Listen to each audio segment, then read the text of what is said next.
Alright, today we're going to be going over three major things: identifying fractions, reciprocals, and rounding to the nearest whole number.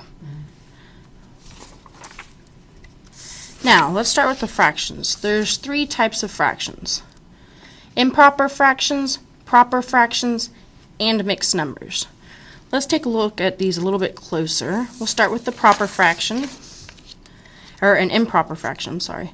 An improper fraction is a fraction that has a top number, or numerator, that's larger than or equal to the bottom number, which is the denominator. Okay, so here's an example. We have 9 over 5.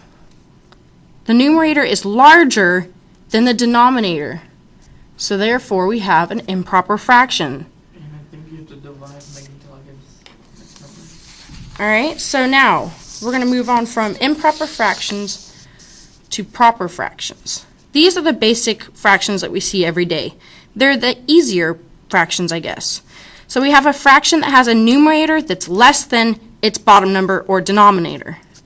Here we have 3 over 5. The numerator's 3, which is smaller than 5, the denominator. Therefore, we have a proper fraction. A little bit different than the improper, where we have the bigger number on top. Okay, so after the proper fractions, we have the mixed numbers. So the mixed number is composed of two things. We have the whole number and a proper fraction combined. So we have the whole number 2 with a proper fraction of 1 over 3. This creates 2 and 1/3.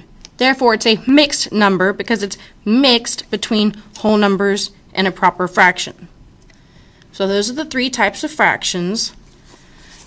We're going to move on to some examples, and let's try to figure out which type of fraction these are. Okay, so we have 3/4. The numerator's 3 and the denominator's 4. Well, 3 is less than 4, so we know it's not a mixed fraction because there's no whole number with the fraction. We know it's not improper because this isn't bigger than the denominator. Therefore, it must be a proper fraction. The numerator is smaller than the denominator. Let's look at this one, 5 and 1/3. Well, you know it's not a proper fraction because we're dealing with two different things. We're dealing with a whole number with a proper fraction. Together, this creates a mixed number. It's mixed between the whole number and the proper fraction. Let's move on to this fraction, 13 over 4. Well, we know it's not that mixed number because there's only one piece. The numerator's 13 and the denominator's 4. Which one's bigger? The numerator. The numerator's bigger than the denominator, therefore we have a improper fraction.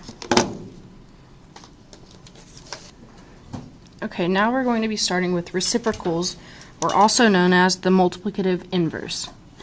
To get the reciprocal or the multiplicative inverse of a number, you just turn it upside down.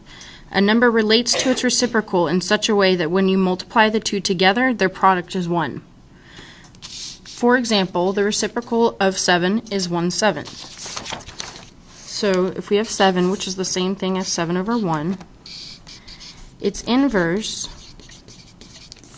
would be 1 over 7. We just flipped it.